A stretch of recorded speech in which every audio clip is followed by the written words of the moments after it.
आज हम आपको अनाथ बच्चों का दर्द नहीं दिखाएंगे। आज देश हित में हम अनाथ बच्चों का हाथ थामने वाली कुछ ऐसी सामाजिक कहानियां दिखाएंगे जो लोगों को प्रेरित करेंगे। मंगलवार को रात 9 बजे महिला एवं बाल विकास मंत्री स्मृति ईरानी ने अनाथ बच्चों से जुड़ा एक ट्वीट किया था। उन्होंने कहा था, राज्यों और केंद्र शासित प्रदेशों की ओर से दी गई जानकारी के मुताबिक 1 अप्रैल से अब तक देश में 577 बच्चे अनाथ हो गए। उन्होंने यह भी कहा कि केंद्र सरकार हर उस बच्चे के संरक्षण के लिए प्रतिबद्ध है जिनके माता पिता कोरोना की वजह से अब इस दुनिया में नहीं है। सरकार अपने स्तर पर क्या कर रही है, किस राज्य की सरकार ने अनाथ बच्चों के लिए क्या किया है, यह आपको आगे बताएंगे। लेकिन उससे पहले देश हित में अनाथ बच्चों की मदद को लेकर हम 5 सलाह देना चाहते हैं।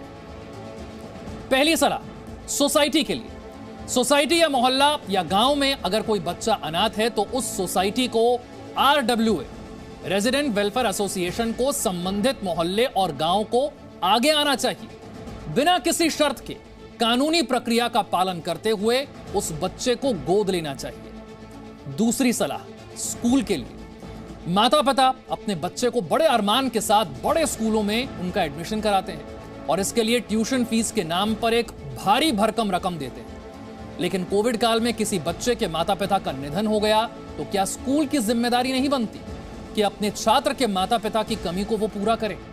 हमें लगता है कि स्कूल को भी अनाथ बच्चों की फीस माफ करनी चाहिए। हमारी जो तीसरी सलाह है वो कंपनी के लिए।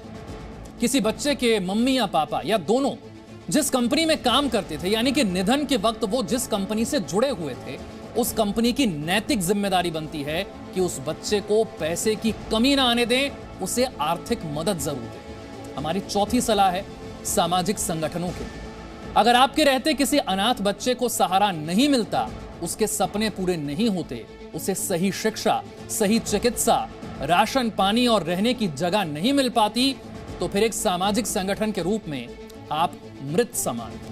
इसलिए अनाथ बच्चों की सुविधाओं का ख्याल रखना सामाजिक संगठनों का भी दायित्व है। और हमारी 5वीं सलाह सरकार के लिए।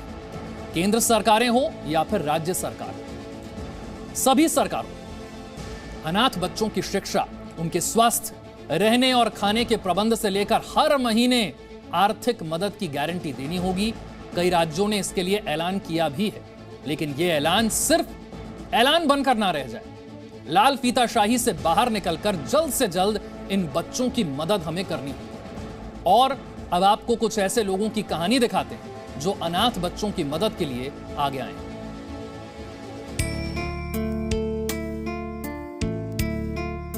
ये प्राजक्ता है, 12वीं कक्षा में पढ़ती है और छोटा भाई 7वीं कक्षा में पढ़ता है।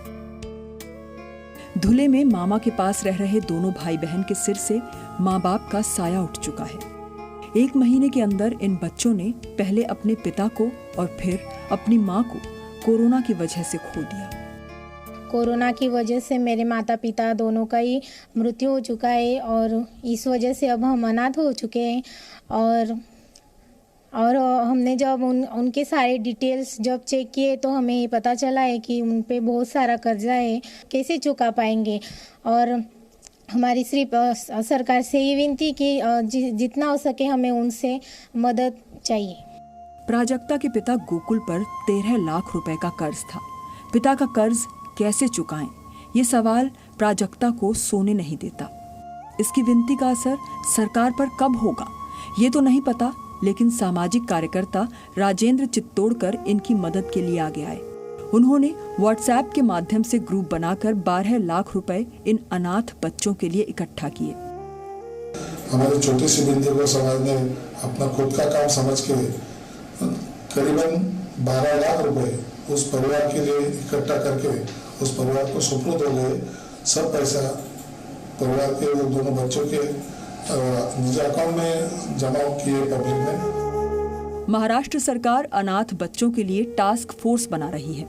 सरकारी आंकड़ों के मुताबिक कोरोना की वजह से महाराष्ट्र में 108 बच्चों ने माता पिता को खो दिया है, जबकि 87 बच्चे ऐसे हैं जिन्होंने मां या पिता में से किसी एक को खोया है।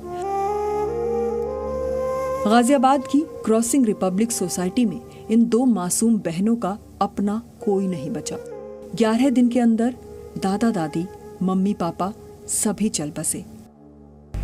गाजियाबाद में हूँ, वहाँ पर भी एक ऐसी घटना हुई, एक परिवार के साथ ऐसा हुआ कि जो कभी नहीं सोच सकता था। उस परिवार, जो हंसता खेलता परिवार गाजियाबाद की इस पंचशील वेलिंगटन सोसाइटी में रहता था, दादा दादी, मम्मी पापा और 2 बच्चियाँ, ये हंसता खेलते परिवार गाजियाबाद में रहता था। लेकिन कोरोना वायरस का संक्रमण इस घर पर भी पड़ा, इस परिवार पर भी पड़ा, और उसके बाद दादा दादी, माता पिता दोनों इस वक्त इस दुनिया में नहीं हैं। सिर्फ इस परिवार में 2 बच्चियां बची हैं, एक 6 साल की और एक 8 साल की। पंचशील वेलिंगटन के टावर 2 में फ्लैट नंबर 205 में दुर्गेश प्रसाद धर परिवार के साथ रहते थे। वो रिटायर्ड शिक्षक थे। पहले उन्हें कोरोना हुआ, फिर पत्नी, बेटे और बहू को। अभी भी इन दोनों बहनों को नहीं पता कि उनके पिता नहीं रहे। बड़ी बच्ची छोटी बहन से बोल रही थी कि हमारे मम्मी पापा 8-10 दिन में ठीक हो जाएंगे और हम अपने घर चलेंगे। तो बुआ जी ने बोला नहीं ठीक है, थोड़ा टाइम लग जाएगा। तो फिर उन्होंने कहा नहीं आप हमें एक काम कीजिए, आप हमें बीच में मिला के लेके आइए। तो उन बच्चों की दर्द जो है वास्तव में बहुत बुरा दर्द है। ये इस दर्द हमारी प्रशासन ने अभी तक नहीं सुना। सोसाइटी के लोगों का कहना है कि वो इन बच्चियों का खर्चा 18 साल तक उठाने के लिए तैयार हैं, लेकिन शर्त के साथ। हमारी पूरी सोसाइटी उनका खर्चा उठाने के लिए तैयार है। हम लोग भी उनसे बात हुई, राठी जी की उनसे बात हुई, हम लोग पूरा खर्चा उठाने को तैयार हैं। लेकिन उसमें हमने एक शर्त ये रखी कि भाई कोई फैमिली का मेंबर बिना किसी स्वार्थ के यहाँ रहेगा तो हम लोग जो है उनका पूरा खर्चा जब तक वो बच्चे 18 साल के हो जाएं हम उठाएं। जो बच्चे अपने माता पिता के निधन के बारे में भी नहीं जानते, वो अपनी सोसाइटी की शर्त के बारे में क्या समझेंगे। खैर, अभी ये बच्चियां बुआ के पास बरेली में हैं। उत्तर प्रदेश में ही एक जिला है गाजीपुर। यहाँ के शेरपुर गांव में बेहद गरीब परिवार के 4 बच्चे अनाथ हो चुके हैं। विशाल, आपके परिवार में यह घटना कब हुई थी? और इससे पहले हमने सुना कि आपके परिवार में और भी घटना घट गई थी, क्या हुआ था? मम्मी का तो जो मेरा बाइक एक्सीडेंट हो गया था, हाँ। वो जो अचानक बाइक का जो पौधा है वही टूट गया था, हाँ। तो वही बाइक से गिर गई थी नीचे, हाँ। उनका इसी तरह हो गया तो वहीं पे चटपट मर गई मम्मी, हाँ। फिर पापा का तो ये कोरोना था, और फिर ये जो है ये कैंसर हो गया था यहाँ पे, हाँ। पूरा पक गया था ये, और फिर शुगर ज़्यादा बढ़ गया था। हॉस्पिटल में फिर चट्टी पे शेरपुर आए तो वहाँ पर उनका डेथ हो गया। क्या हुआ था पिताजी को? कोरोना था। इन 4 भाई बहनों में विशाल सबसे बड़ा है, 9वीं कक्षा में पढ़ता है। विशाल ने बताया कि 1 साल पहले बाइक एक्सीडेंट में मां चल बसी और अब कोरोना से पिता। गाजीपुर से मऊ तक कई अस्पतालों का दरवाजा खटखटाया, लेकिन पिता को इलाज नहीं मिल पाया। कोई डॉक्टर मऊ ले गए, गाजीपुर ले गए, कोई नहीं एडमिट नहीं किया कोई, हाँ। कहाँ लेकर गए थे आप अपने पापा को इलाज के लिए?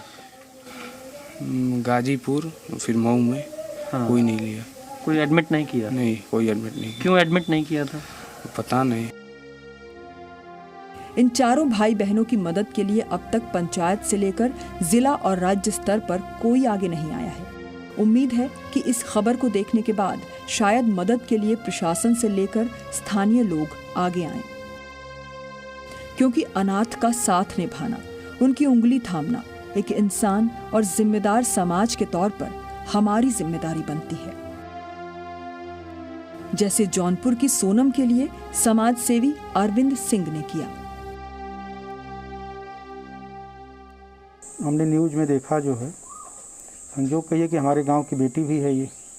अब इसके आगे इसके भविष्य में कोई दिक्कत ना हो, इसके लिए हमने जो है इसके पढ़ाई लिखाई से लेके इसका रहना खाना पीना और इसके शादी विवाह तक का जिम्मा हमने उसी दिन 17 मई को हमने डिसाइड कर लिया। सोनम जायसवाल के पिता की मौत 18 साल पहले हो गई थी। माँ मेहनत मजदूरी करके बेटी को पढ़ा रही थी। बेटी की पढ़ाई के लिए माँ ने दुकान भी शुरू की, लेकिन कोरोना संक्रमित होने के बाद मां का निधन हो गया और सोनम अनाथ हो गई। लेकिन अरविंद सिंह ने इसके सर पर अपना हाथ रखा। कोरोना काल में अनाथ का साथ देने वाले ऐसे लोगों को देशहित का सलाम।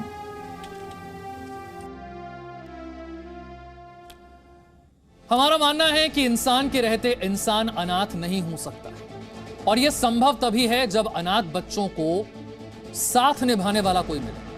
कुछ ऐसे भी मामले हैं जहां रिश्तेदारों ने ही अनाथ बच्चों को गोद लिया। कर्नाटक के मांड्या में एक नवजात के सिर से माता पिता का साया छिन गया। वो मासूम अपने जन्म के सिर्फ 5 दिन बाद अनाथ हो गया। ये नन्ही परी सिर्फ 16 दिन की है। ठीक से आंखें भी नहीं खुल रही इसकी। कितनी प्यारी है ना। माता पिता की सालों की मन्नतों और प्रतीक्षा के बाद इस बच्ची का जन्म हुआ। लेकिन इस बच्ची को अपनी गोद में उठाने के लिए, सीने से लगाने के लिए इसके माता पिता नहीं है। पिता की मौत बच्ची के जन्म से 5 दिन पहले हुई थी और मां की मौत बच्ची के जन्म से 5 दिन बाद। जानकारी मिल रही है कि इस बच्ची को मामा ने गोद लिया है। ये कहानी कर्नाटक के मंड्या जिले की है।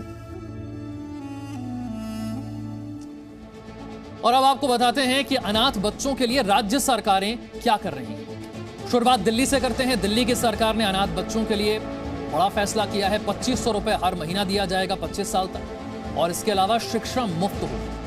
मध्य प्रदेश की सरकार ने यह फैसला किया है कि अनाथ बच्चों के लिए 5000 रुपए महीना सरकार उन्हें देगी। इसके अलावा मुफ्त शिक्षा और मुफ्त राशन का भी प्रबंध किया जाएगा। उत्तराखंड में 3000 रुपए महीना 21 साल की उम्र तक, और सरकारी नौकरी में 5% आरक्षण मिलेगा। मुफ्त शिक्षा मिलेगी, रोजगार की ट्रेनिंग भी दी जाएगी। इसके अलावा हिमाचल सरकार की तरफ से ऐलान किया गया है कि 2500 रुपए महीना अनाथ बच्चों को दिया जाएगा। या 18 साल की उम्र तक होगा। उत्तर प्रदेश की सरकार सारा खर्च उठाने के लिए तैयार है। छत्तीसगढ़ सरकार भी सारा खर्च उठाने के लिए तैयार है, जिनके सिर से अपने माता पिता का साया उठ गया है। जम्मू कश्मीर में उन्हें स्कॉलरशिप देने की योजना बनाई जा रही है।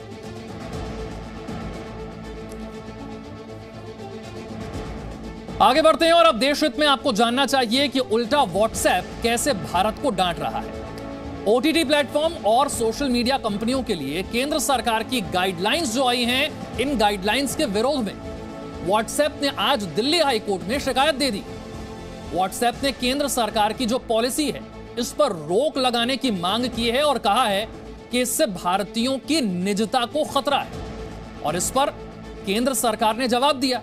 जवाब देते हुए कहा कि सरकार लोगों की प्राइवेसी का सम्मान करती है, लेकिन व्हाट्सएप को देश की सुरक्षा और गंभीर अपराध वाले मामलों में मैसेज कहां से आया, मैसेज का मूल सोर्स यह बताना होगा। इसलिए आपको देशहित पाठशाला में यह समझना चाहिए कि सरकार ने क्या नियम बनाए हैं जिसका विरोध व्हाट्सएप की तरफ से हो रहा है। और 3 महीने की डेडलाइन खत्म होने के बाद भी सोशल मीडिया कंपनी ट्विटर ने कोई जवाब नहीं दिया। तो देखिए कानून क्या है, सबसे पहले यह समझिए। शिकायत दूर करने की व्यवस्था बनानी होगी। यह केंद्र सरकार ने कहा था सोशल मीडिया कंपनियों से कि जो शिकायत आपको लेकर हो रही है उसे दूर करने की व्यवस्था आपको बनानी होगी। कानून क्यों, यह समझिए। अभी तक सोशल मीडिया और ओटीटी इसे लेकर कोई पारदर्शी व्यवस्था नहीं है, इसीलिए कानून की जरूरत पड़ी, इसीलिए केंद्र सरकार ने नियम बनाए। अब यह समझिए कि कानून क्या है। आपत्तिजनक कंटेंट 24 घंटे में हटाना होगा। सोशल मीडिया प्लेटफॉर्म को आपत्तिजनक कंटेंट को 24 घंटे के अंदर अंदर अपने मंच से हटाना होगा। यह कानून क्यों है? सरकार के कहने पर भी आपत्तिजनक कंटेंट को हटाया नहीं जा रहा था, इसलिए कानून बनाना पड़ा यह बताने के लिए कि आपत्तिजनक कंटेंट हटाना कितना जरूरी है।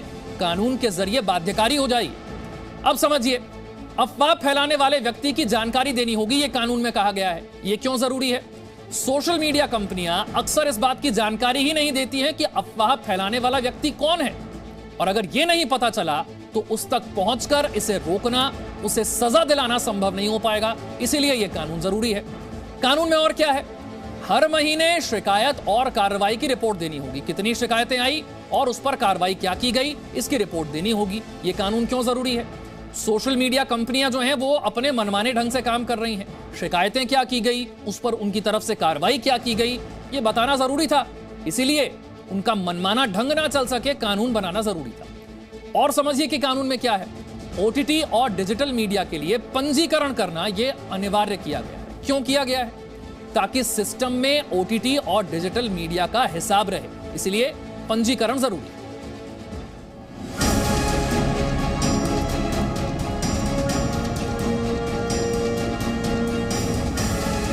दिल्ली हाईकोर्ट में जाकर व्हाट्सएप ने बता दिया कि वो सोशल मीडिया पर केंद्र सरकार के नए नियम मानने को तैयार नहीं है। 3 महीने बीतने के बाद भी ट्विटर ने अभी तक कोई जवाब नहीं दिया है। सिर्फ फेसबुक और गूगल ने कहा है कि कंपनी भारत सरकार के नए आईटी नियम मानने के लिए तैयार है। अब ये जानिए कि सोशल मीडिया कंपनियों के लिए केंद्र सरकार के नए नियम क्या हैं, जिनका व्हाट्सएप दिल्ली हाईकोर्ट में विरोध कर रही है।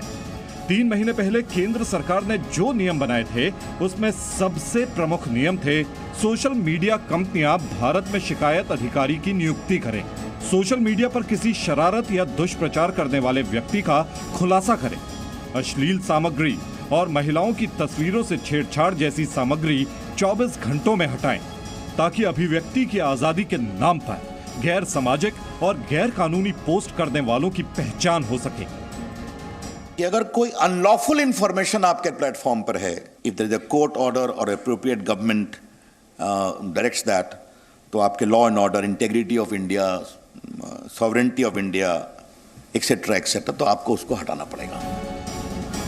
केंद्र सरकार ने नए नियमों के पालन के लिए सोशल मीडिया कंपनियों को 3 महीने का वक्त दिया था और कल यानी 25 मई को 3 महीने की डेडलाइन का आखिरी दिन था।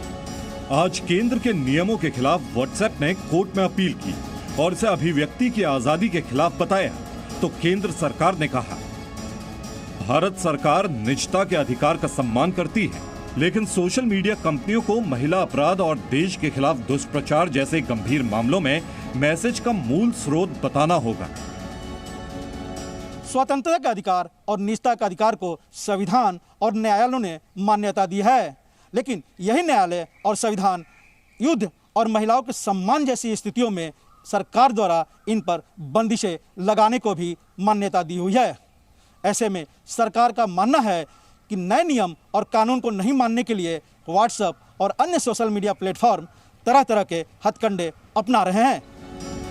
सोशल मीडिया के खिलाफ केंद्र सरकार के नए नियमों से सोशल मीडिया कंपनियों की मनमानी खत्म हो जाएगी और सोशल मीडिया पर आपत्तिजनक कंटेंट पर कंट्रोल होगा। रविंद्र कुमार के साथ ब्यूरो रिपोर्ट, जी मीडिया।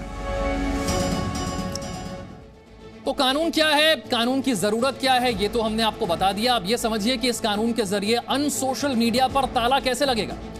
सबसे पहली बड़ी बात यह है कि इस कानून के आने के बाद अब आपत्तिजनक या फिर जो भड़काऊ पोस्ट है इस पर कार्रवाई संभव हो पाएगी, जो अब तक नहीं हो पा रही। दूसरी बड़ी बात यह है कि अब फेक न्यूज फैलाने वाले पकड़े जाएंगे, क्योंकि मैसेज कहां से शुरू हुआ, इसका मूल सोर्स क्या है, व्यक्ति क्या है, वहां तक पहुंच हो पाएगी। अफवाह फैलाने वालों की भी पहचान हो पाएगी, यह भी जरूरी था। अफवाह कहां से फैल रही है, अफवाह को फैलाने वाले कौन हैं, यहां तक पहुंचना बहुत जरूरी था। और अनसोशल मीडिया पर अब सरकार का नियंत्रण होगा, यह कानून की खासियत है, कानून की बड़ी बातें हैं। अभिव्यक्ति के नाम पर जो अराजकता अब तक फैलाई जा रही थी, अभिव्यक्ति के नाम पर अराजकता की जो छूट थी वो अब खत्म हो जाएगी इस कानून के जरिए। आगे बढ़ते हैं और देश हित में अब आपको कुछ तस्वीरें दिखाने जा रहे हैं। इन तस्वीरों को देखकर आप समझ सकते हैं कि ये कृषि बिल के खिलाफ खुद को किसान कहने वाले प्रदर्शनकारियों का काला दिवस है या फिर कोरोना दिवस है। आज एक सवाल हम इनसे पूछना चाहते हैं और इसके लिए भीड़ जुटाकर प्रदर्शन क्या जरूरी था या फिर इंसानियत के नाते जिम्मेदारी निभाना ज्यादा जरूरी था। भगवान ना करे अगर देश में दोबारा कोरोना के आंकड़े बढ़ते हैं, जो बड़ी मुश्किल से अब घटने शुरू हुए हैं, या फिर इनके प्रदर्शन की वजह से संक्रमण और फैलता है, तो क्या इन लोगों को माफ किया जाना चाहिए जिन्होंने ना देश के प्रति अपनी जिम्मेदारी निभाई, ना नागरिक होने की जिम्मेदारी निभाई और ना ही इंसानियत का फर्ज निभाया। तस्वीरें देखिए।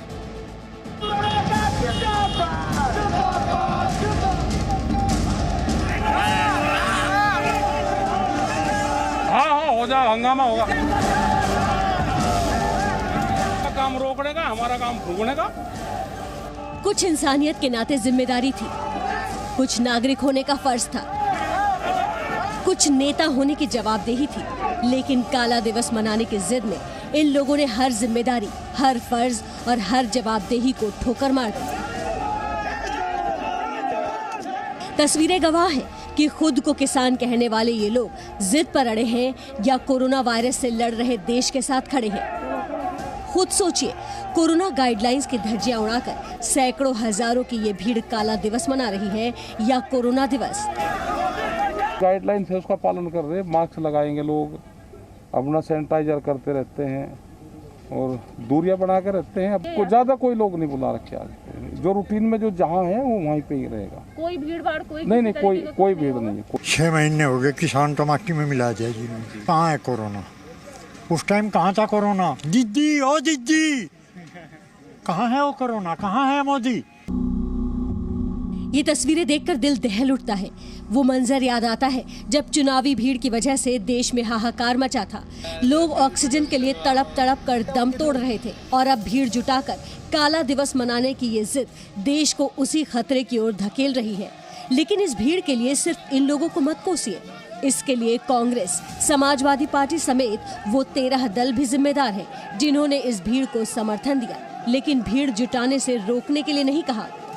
अब सवाल है कि इस भीड़ से देश में संक्रमण बढ़ा तो किसान नेता जिम्मेदारी लेंगे या इन्हें समर्थन देने वाले 13 विपक्षी दल। सोचिए, ये वही भीड़ है जो कोरोना वायरस के मुद्दे पर देश की सरकार को कोसती है, देश के सिस्टम को कोसती है, लेकिन इन लोगों ने क्या खुद जिम्मेदार नागरिक होने की जिम्मेदारी निभाई है? ये लोग खुद की जान से खेल रहे हैं और देश से भी खिलवाड़ कर रहे हैं। ब्यूरो रिपोर्ट, जी मीडिया। आज का दिन बहुत खास है। एक तो आज वैशाख महीने की पूर्णिमा है, बुद्ध पूर्णिमा का दिन है और ऊपर से चंद्र ग्रहण भी आज है। तस्वीरें देखिए, सुपर मून को देखिए। एक और संयोग, आज रेड ब्लड मून भी है। मतलब कि आज का जो चांद आप देख रहे हैं, ये जो तस्वीर आप देख रहे हैं, 7% तक चांद बड़ा भी दिखाई दे रहा है। धरती के करीब होने की वजह से लाल रंग का भी नजर आ रहा है। ये देखिए, ये तस्वीर बहुत खास है, आज का दिन बहुत खास है। एक तो वैशाख महीने की पूर्णिमा, बुद्ध पूर्णिमा का दिन, ऊपर से चंद्र ग्रहण। एक और संयोग वो ये कि आज रेड ब्लड मून नजर आ रहा है, यानी कि जो अभी आप तस्वीर आप देख रहे हैं चांद की, ये 7% तक बड़ा नजर आ रहा है चांद। जो आपको आम दिनों में नजर आता है उसके मुकाबले 7% तक बड़ा। धरती के करीब होने की वजह से लाल रंग का भी नजर आ रहा है। ये तस्वीरें बहुत खास, सुपर मून की ये तस्वीर आप देख रहे हैं। हमने आपको बताया आज का दिन खास, बेहद खास ये संयोग है। वैशाख महीने की पूर्णिमा है, बुद्ध पूर्णिमा का दिन है, चंद्र ग्रहण भी है आज।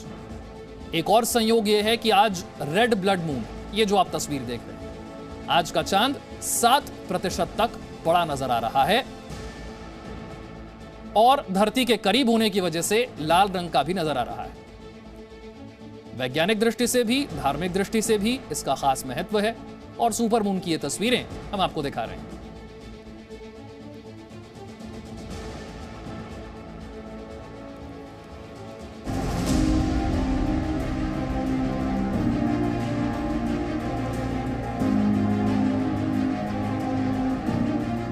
ये सुपर मून है, ये रेड ब्लड मून है और ये चंद्र ग्रहण के दिन का भी चांद है। 3 खासियतों वाला ऐसा पूनम का चांद बमुश्किल दिखता है। 26 मई को जब सूरज डूबा तो क्षितिज पर पूनम का चांद लाल हुआ पड़ा था। रोज के मुकाबले 7% तक बड़ा दिखने वाला चांद, जिसकी चमक रोज के मुकाबले 15% तक बढ़ी हुई थी। हिंदुस्तान की धरती पर सबसे पहले पूर्वी हिस्से में दिखने वाला ये चांद कोलकाता में शाम 6:15 बजे ही निकल आया था और तकरीबन 7 मिनट तक चांद का आंशिक चंद्र ग्रहण वाला दीदार भारत के लोगों ने किया। पृथ्वी के बाहर चांद का परिक्रमा पथ वलयाकार होता है, जिसके कारण चांद कभी पृथ्वी से 3,57,000 किलोमीटर तक नजदीक आ जाता है तो कभी 4,06,000 किलोमीटर तक दूर चला जाता है। चांद जब पृथ्वी के सबसे नजदीक आता है तो उसे सुपरमून कहते हैं, क्योंकि तब चांद सबसे बड़ा दिखता है और 26 मई को यही चांद धरती से सिर्फ 3,57,000 किलोमीटर ही दूर होगा। जब चंद्रमा और सूरज की लाइन में पृथ्वी आ जाती है तो चांद पृथ्वी की छाया में पूरी तरह ढक जाता है। लेकिन सूर्य का प्रकाश जब पृथ्वी के वातावरण से गुजरता है तो रोशनी की किरणों में लाल रंग का विचलन सबसे कम होता है और वो चांद तक पहुंचता है। इन्हीं किरणों के कारण चांद लाल नजर आता है। ठीक वैसे ही जैसे सूर्योदय और सूर्यास्त के वक्त सूरज की रोशनी भी पृथ्वी के वातावरण से गुजरने के कारण लाल नजर आती है। भारत में पूनम के दिन का सुपर रेड ब्लड मून तो आसमान में दिखा, लेकिन चंद्र ग्रहण वाला चांद भारत में नहीं दिखा, क्योंकि भारत में चंद्र ग्रहण शाम 7:20 तक खत्म हो चुका था। ब्यूरो रिपोर्ट, जी मीडिया। और आज के दिन देश से एक और तूफान गुजरा है। एक हफ्ते में 2 तूफानों का सामना लाखों लोगों ने किया है। गनीमत रही कि देश के पश्चिमी हिस्से के मुकाबले पूरब में तूफान का नुकसान कम हुआ है। यास तूफान 140 किलोमीटर की रफ्तार से टकराया था और तूफान की वजह से 100 से लेकर 300 मिलीमीटर तक बारिश भी हुई। ओडिशा से लेकर पश्चिम बंगाल तक समंदर का पानी शहरों और कस्बों में घुस आया। बाढ़ जैसे हालात बन गए, लेकिन जानमाल का नुकसान कम रहा। तूफान खतरनाक था, लेकिन तैयारी अच्छी थी। इसीलिए लाखों लोगों की जिंदगी का एक बड़ा संकट आप समझिए कि टल गया। लेकिन सवाल यह है कि आखिर इन दिनों समुद्री तूफानों की संख्या बढ़ क्यों रही? एक हफ्ते में भारत को 2 तूफानों का सामना क्यों करना पड़ा है? एक तरफ ताउते ने केरल से लेकर गुजरात तक तबाही मचाई, 104 लोगों की जान चली गई। एक आंकड़े के मुताबिक 15,000 करोड़ रुपए से ज्यादा का आर्थिक नुकसान हुआ। अभी उस नुकसान से देश उबरा भी नहीं था कि यास तूफान ने ओडिशा और पश्चिम बंगाल में कहर बरपा दिया। कहीं बांध टूट गया, कहीं सड़कें बह गई। अभी असली मुसीबत बाकी है जब रात 8:45 बजे के आसपास हाई टाइड आएगा। तब समंदर कितनी घुसपैठ करेगा ये कहा नहीं जा सकता है। समंदर में ये तूफान बार बार क्यों आ रहे हैं, इसके बारे में तमाम शोध और अध्ययन ये बताते हैं कि ग्लोबल वार्मिंग की वजह से तूफानों के आने का ये सिलसिला बढ़ रहा है। लेकिन खतरे की बात यह है कि दिनों दिन ये तूफान ज्यादा खतरनाक होते जा रहे हैं। अमेरिका और ब्रिटेन के वैज्ञानिकों ने जो अध्ययन किया है उसके मुताबिक अगर ग्लोबल वार्मिंग इसी तरह जारी रही, ग्लोबल वार्मिंग नहीं रुकी और साल 2100 तक अगर पृथ्वी का तापमान 2 डिग्री बढ़ गया तो साइक्लोन की अधिकतम रफ्तार 5% तक और बढ़ जाएगी। 300 किलोमीटर प्रति घंटे तक ये बढ़ सकती है। इससे भी खतरनाक बात यह है कि साइक्लोन के सामान्य से बेहद खतरनाक रफ्तार में बदलने में वक्त भी ज्यादा नहीं लगेगा। बहुत कम वक्त में रफ्तार ज्यादा हो सकती है। इसकी मिसाल है अम्फान तूफान। इसकी रफ्तार हमें मिल चुकी है जब 70 से 80 किलोमीटर प्रति घंटे की रफ्तार वाला अम्फान 40 घंटे के अंदर अंदर 220 किलोमीटर प्रति घंटे की रफ्तार तक पहुंच गया। यानी कि बहुत कम वक्त में हवा की रफ्तार, तूफान की रफ्तार बहुत ज्यादा बढ़ गई। जाहिर है तूफानों की बदलती तबीयत और पृथ्वी का बढ़ता तापमान हम इंसानों के लिए ये डेंजर बेल बजा रहे हैं।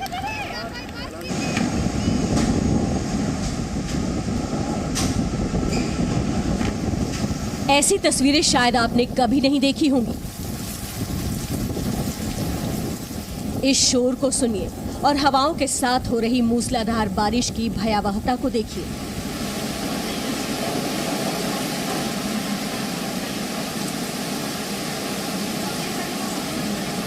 ये तूफानी हवा इतनी डरावनी है कि जैसे सबको छुड़ा ले जाएगी। सुबह के समय ही यहाँ अंधेरा हो गया है। ये काले आसमान देखिए, इस काले बादल से भद्रक के इस काले इलाके में अंधेरा हो गया है। हवाएं इतनी तेज है कि पेड़ जोर जोर से हिल रहे हैं। ऐसा लग रहा है कि अब गिरा कि तब गिरा। नारियल के ये पेड़ किसी तरह से इस तूफान का सामना कर रहे हैं। यहाँ धामरा में भी बहुत मुश्किल ही कुछ दिख रहा है। तेज हवाओं के साथ हो रही बारिश से पूरा इलाका कांप रहा है। अब ये तस्वीर देखिए, एक टीन शेड उड़कर यहाँ आ गिरा है। इस कार शेड की छत उड़ गई है। टीन के ये शेड्स बिखरे पड़े हैं।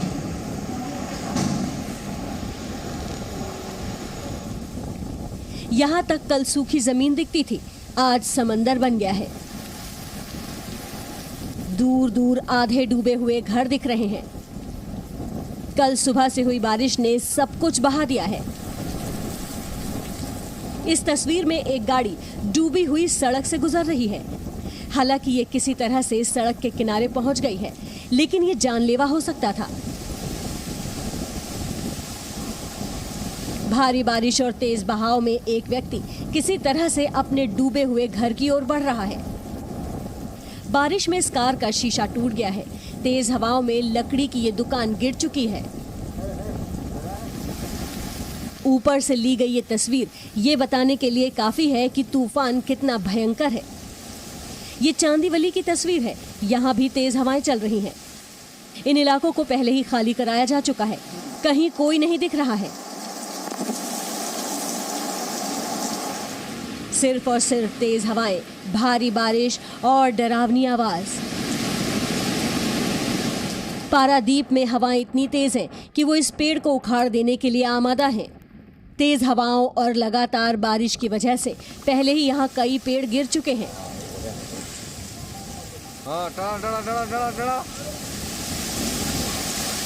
ओडिशा के भद्रक और धामरा में 160 किलोमीटर प्रति घंटे की रफ्तार से हवाएं चल रही हैं। धामरा में चक्रवाती तूफान के वक्त की ये तस्वीर देखिए। ये गांव यहाँ डूब गया है, सड़कें डूब गई हैं। इस पेट्रोल पंप की छत का निचला हिस्सा हवा में उड़ चुका है। इसके मलबे यहाँ बिखरे पड़े हैं। तूफान की वजह से गिरे पेड़ों को काटकर सड़क से हटाया जा रहा है। पानी भरने से ये झोपड़ी नुमा घर भी पानी में समा गए हैं। ऐसा लग रहा है जैसे समंदर में ही घर बना हुआ है। आज देर रात तूफान के कमजोर होने की उम्मीद है। एहतियातन कल सुबह तक के लिए भुवनेश्वर एयरपोर्ट को बंद कर दिया गया है।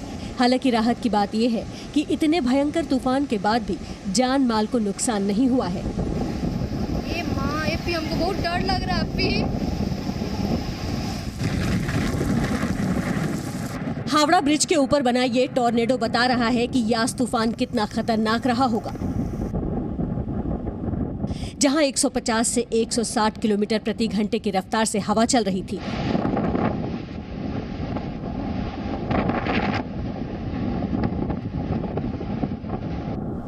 और बारिश ऐसी जैसे सब कुछ डुबो कर मानेगी।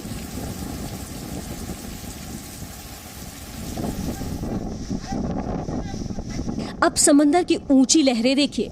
लहरों की आवाज और हवाओं का शोर सुनिए। ये तूफान से होने वाले नुकसान की कहानी भर है। ये पश्चिम बंगाल के पूर्वी मिदनापुर की तस्वीर है।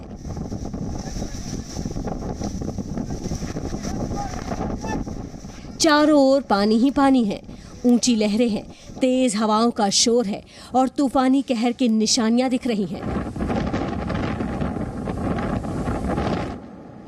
ये दीघा की तस्वीर है। यहाँ समंदर की लहरों को रोकने के लिए दीवार बनी थी। लहरों ने इन दीवारों को तोड़कर मलबे में बदल दिया।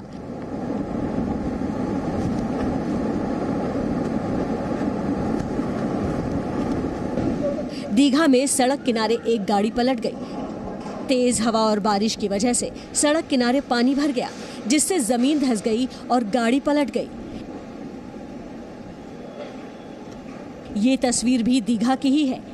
यहाँ सड़कें डूबी हुई हैं और पूरा मोहल्ला डूब गया है। ये दक्षिण 24 परगना की तस्वीर है। खेतों में पानी घुस चुका है। लगातार बारिश और हाई टाइड की वजह से समंदर अपना इतना विस्तार कर चुका है कि खेत भी समंदर का हिस्सा बन गए हैं।